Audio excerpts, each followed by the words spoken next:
ஸ்ரீமதே ராமானுஜாய நமக. தினம் ஒரு திவ்ய பிரபந்தம் தொடரிலே இன்றைக்கு 2103வது பகுதி. கொண்டரடி பொடியாழ்வார் அருளிய திருமாலை பிரபந்தத்தின் 35வது பாசுரத்தை நாம் இன்று இணைந்து அனுபவிக்க இருக்கிறோம். திருமாலை 45 பாசுரங்கள் கொண்டது. அதிலே 35வது பாசுரம் இன்றைய அனுபவத்திற்கு. முன் பாசுரத்திலே ஆழ்வார் பெரிய பெருமாளை விட்டு அகல முற்படுவது பற்றி சொல்லப்பட்டது. அப்படியே அகன்றார். இப்படி இவர் தன்னை விட்டு அகல முனைவதை கண்ட பெரிய பெருமாள் இவரை நாம் இழந்து நிற்போமோ என்று வருத்தம் கொண்டானாம். உடனே ஆழ்வாரிடம், ஆழ்வாரே, நீர் நம்மை விட்டு அகல எண்ணுவதற்கு என்ன காரணம் என்று மீண்டும் கேட்டான். உடனே ஆழ்வார், பெரிய பெருமாளே, அனைத்தும் அறிந்தவனாக உள்ள முன்பாக நின்று பலவிதமான பொய்களை சொல்லி உனக்கு தாழ்வுகளை தேடித்தர நான் விரும்பவில்லை. ஆகவே என் உள்ளத்தில் என்ன இருக்கிறது என்று அறியாமல் இருக்கிற சம்சாரிகளுடனேயே நான் இன்பமாக இருப்பது என்று முடிவு செய்தேன். அதனால் உன்னை விட்டு அகல இருக்கிறேன், நினைக்கிறேன் என்றார். இதனை கேட்ட பெரிய பெருமாள், நீர் அடைந்த நமது நன்மைகளை அறிவீரா? நாம் யாருடைய தோஷத்தையும் காண்பதற்கு அறியாதவன், யாருடைய தவறுகளை நான் பார்க்க மாட்டேன். ஆனால் சம்சாரிகள் அனைவரது தோஷங்களையும் அறிந்தவர்கள், அனைவரது குற்றங்களையும் அறிந்தவர்கள். நீர் போனால் உம்முடைய குற்றங்களையும் அவர்கள் அறிந்து கொள்வார்கள். நான் போன்றவர்களின் குணங்களை நன்கு அறிவோம். ஆகையால் நம்மிடம் வந்து நிற்பதே போன்றவர்களுக்கு ஏற்றது என்று சொன்னான் பெரிய பெருமாள். அதற்கு ஆழ்வார், நீ இப்படி கூறுவது பேச்சளவில் மட்டும்தானா, அல்லது வேறு எங்காவது உன் செய்கை மூலம் இதை உணர்த்தி இருக்கிறாயா என்று கேட்டார். வெறும் பேச்சு தானா என்று கேட்டார். உடனே பெரிய பெருமாள், திருவிக்கிரமனை பற்றி நீர் அறியவில்லையோ? உயர்ந்தவர்கள் தொடங்கி சண்டாளர்கள் தலைகள் உட்பட அனைவரின் தலைகள் மீதும் எந்த விதமான வேறுபாடும் காணாமல் நாம் நமது திருவடியை வைத்தோமே, அதனை நீர் அறியவில்லையோ என்று கேட்டார். இப்படியாக தனது எளிமையை வெளிப்படுத்தி ஆழ்வார் தம்மை விட்டு அகன்றால் தன்னால் அதனை தாங்க இயலாது என்பதையும் உணர்ந்து ஆழ்வாரை சமாதானம் செய்கிறான் பெரிய பெருமாள். ஆழ்வாரும் சமாதானம் ஆனார் என்பதுதான் இந்த பாசுரத்திலே நாம் அறியக்கூடிய செய்தி. பாசுரத்தை பார்க்கலாம். தாவி அன்று உலகமெல்லாம் தலைவிழா கொண்ட எந்தாய், தாவி அன்று உலகமெல்லாம் தலைவிழா கொண்ட எந்தாய், சேவியேன் உன்னையல்லால் சிக்கன செங்கன்மாலே, சேவியேன் உன்னையல்லால் சிக்கன செங்கல் மாலே, ஆவியே அமுதே எந்தன் ஆருயிர் அணைய எந்தாய், பாவியேன் உன்னை அல்லால் பாவியேனே, ஆவியே அமுதே எந்தன் ஆருயிர் அணைய எந்தாய், பாவியேன் உன்னை அல்லால் பாவியேனே. தாவி அன்று உலகமெல்லாம் தலைவிழா கொண்ட எந்தாய், சேவியேன் உன்னையல்லால் சிக்கன செங்கல் மாலே, ஆவியே அமுதே எந்தன் ஆருயிர் அணைய எந்தாய், பாவியேன் உன்னையல்லால் பாவியேனே. இந்த பாசுரத்திற்கான பதபதார்த்தம், பத உரை. அன்று மகாபலியாலே உலகங்கள் அபகரிக்கப்பட்ட அன்று, உலகமெல்லாம் எல்லா உலகங்களையும் தாவி தலை விழா கொண்ட, கடந்து மேலே சென்று எல்லா தலைகளிலும் திருவடிபட வியாபித்த எந்தாய் என் சுவாமியே, உன்னையல்லால் சேவியன், உன்னை தவிர வேறொரு பொருளை சேவிக்க மாட்டேன், வணங்க மாட்டேன்.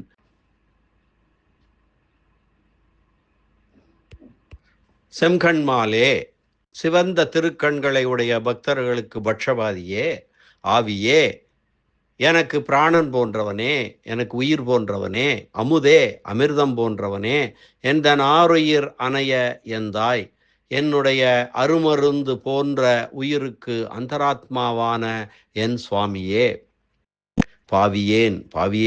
பாவியாகிய நான் சிக்கன எல்லா காலத்திலும் உறுதியாக உன்னையல்லால் உன்னை தவிர பாவியேன், பிறரை நினைக்கவே மாட்டேன், பாவியேனே, நான் மிக்க பாவத்தை பண்ணினவனே என்பதுதான் பதபதார்த்தம். அடுத்து பொருள். மகாபலி சக்கரவர்த்தியாலே உலகங்கள் எல்லாம் அபகரிக்கப்பட்ட அன்று, எல்லா உலகங்களையும் கடந்து எல்லார் தலையிலும் திருவடிப்பட வியாபித்த என் சுவாமியே, உன்னை தவிர வேறொரு பொருளை சேவிக்க மாட்டேன். சிவந்த திருக்கண்களை உடைய திருமாலே, எனக்கு உயிர் போன்றவனே, அமுதம் போன்றவனே, என்னுடைய அருமருந்து போன்ற உயிருக்கு அந்தராத்மாவான என் சுவாமியே, பாவியாகிய நான் எல்லா காலங்களிலும் உறுதியாக உன்னைத் தவிர பிறரை நினைக்கவும் மாட்டேன். நான் மிக்க பாவத்தை செய்தவனே என்கிறார் இந்த பாசுரத்திலே. வியாக்கியான சக்கரவர்த்தி உரைப்பெருமன்னர் பெரியவாச்சான் பிள்ளையினுடைய உரை விவரணம் பார்க்கலாம். தாவி திருவிக்கிரமனாக நின்றபோது சம்சாரிகளிடம் உங்கள் தலையில் நான் எனது திருவடியை வைக்கப் போகிறேன் என்று கூறிய பின்னர் வைத்திருந்தால் எல்லையற்ற காலமாக நிறைந்துள்ள அகங்காரம் முதலானவை காரணமாக இவர்கள் அப்படி வைக்க வேண்டாம் என்று கட்டளையிட்டு இருப்பார்கள்.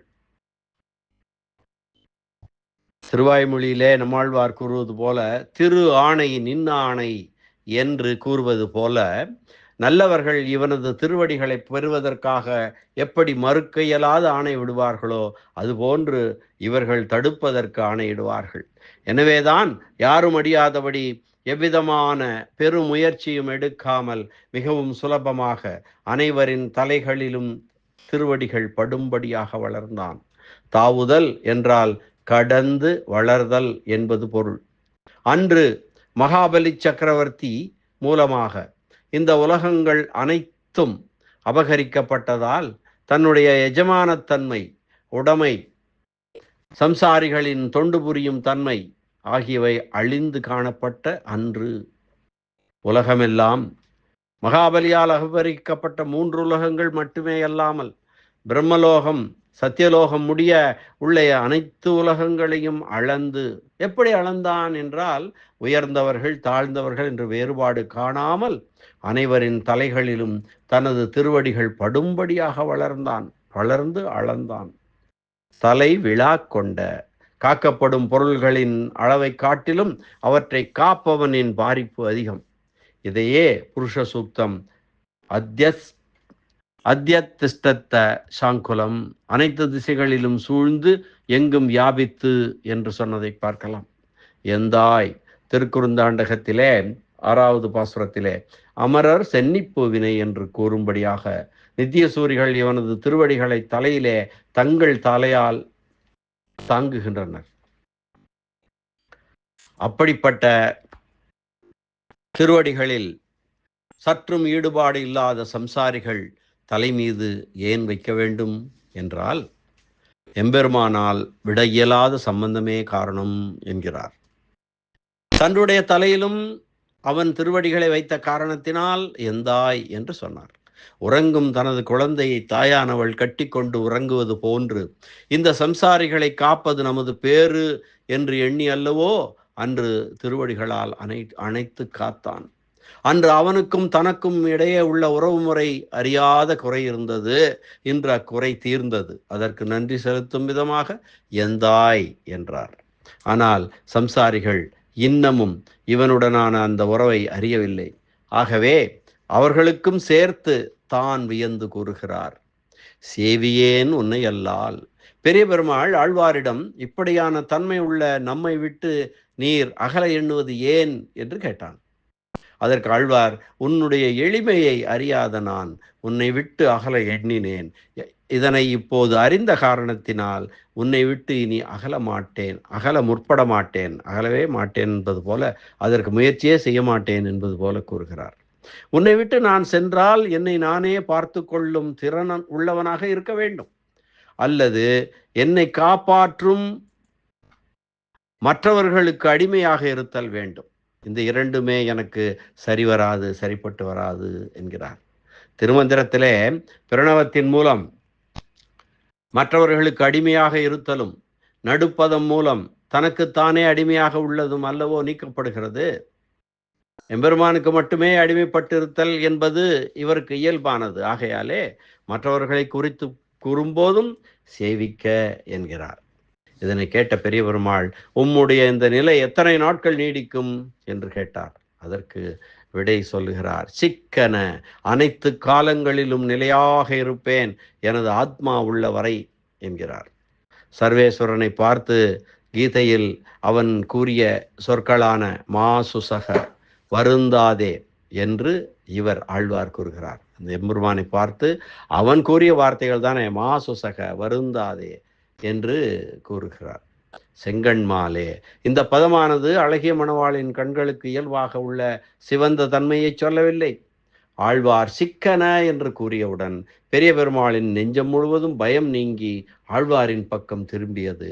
ஆழ்வாரின் மீது உண்டான காதலானது அழகிய மணவாளனின் உள்ளத்தின் உள்ளே பூட்டி வைக்க இயலாதபடி அவன் கண்கள் வெளியே அந்த காதல் வெளிப்பட்டதை இந்த பதம் சொல்கிறது. செங்கண்மாலே, செங்கண்மாலே, பெருங்காதலின் விளைவாக மிகவும் சிவந்த கண்கள் கொண்டவனே. சுக்ரீவன் ராமனிடம் விபீஷணனை குறித்து கூறும்போது வத்தியதாம், அவங்களை அழிக்க வேண்டும் என்று சொன்னான். இதனை கேட்ட ராமபிரானின் திருவுள்ளம் நொறுங்கி போய்விட்டது. அதுபோன்றே ஆழ்வார் விலவரச் சிரித்திட்டேனே என்னும் போது பெரிய பெருமாளின் திருவுள்ளம் நொறுங்கியதாம். அதன் பின்னர் அனுமன் விபீஷணனை சேர்க்கலாம், நம்முடன் சேர்த்து கொள்ளலாம் என்று சொல்லவுடன் அத ராமக பிரசன்னாத்மா, ராமனின் திருமுகம் மலர்ந்தது என்று வால்மீகி முனிவர் சொல்வார். அதே போன்று ஆழ்வார் சிக்கன என்று சொன்னவுடன் பெரிய பெருமாளின் உள்ளம் தெளிந்து முகம் மலர்ந்தது. ராமாவதாரத்தின் போது அனுமன் ராமனிடம் வருந்த வேண்டாம் என்று சொன்னான்.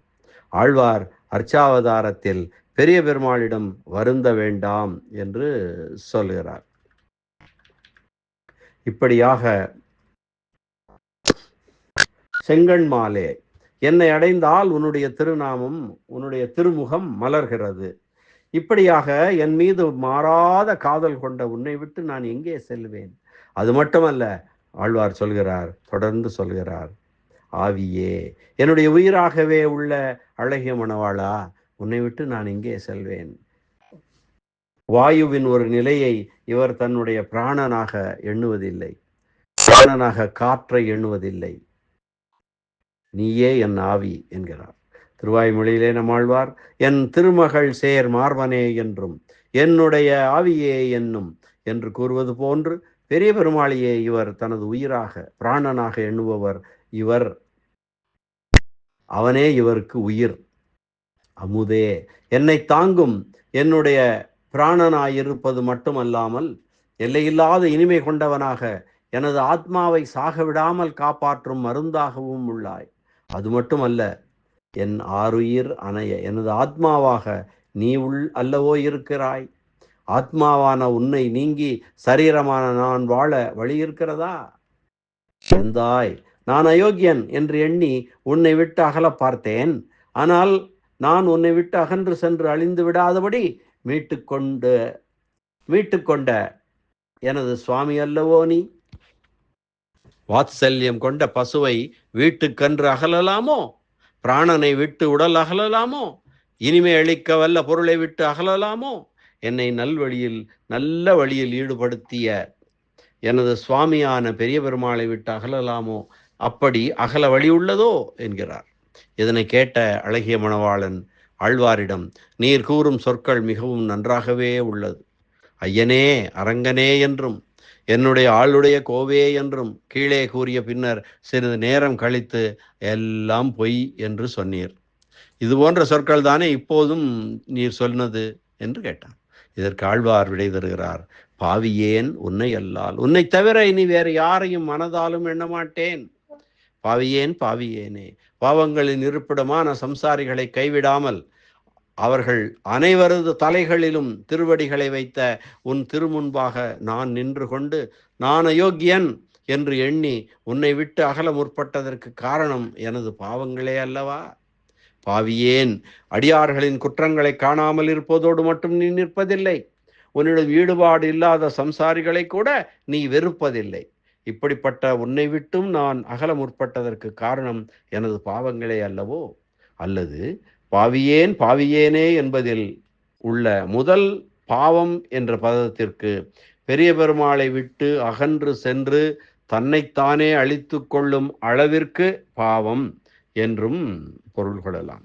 இரண்டாவது பாவம் என்ற பதத்திற்கு அனைவருக்கும் இருப்பை அளிக்கின்ற பெரிய பெருமாளையும் அழித்து அனைவரையும் அழிப்பதற்காக தான் அகல முற்பட்டதாகவும் அதற்கு கடினமான பாவம் என்று கூறியதாகவும் நாம் பொருள் கொள்ளலாம். அற்புதமான ஒரு பாசுரம். சென்ற பாசுரத்திலே அகலம் முற்பட்ட ஆழ்வாரை இந்த பாசுரத்திலே தான் சேர்த்து கொண்டான் எம்பெருமான். அந்த பாசுர அனுபவத்தை நிறைவு செய்வதற்கு முன்பாக மீண்டும் ஒரு முறை பாசுரத்தை அன்வயிக்கலாம்.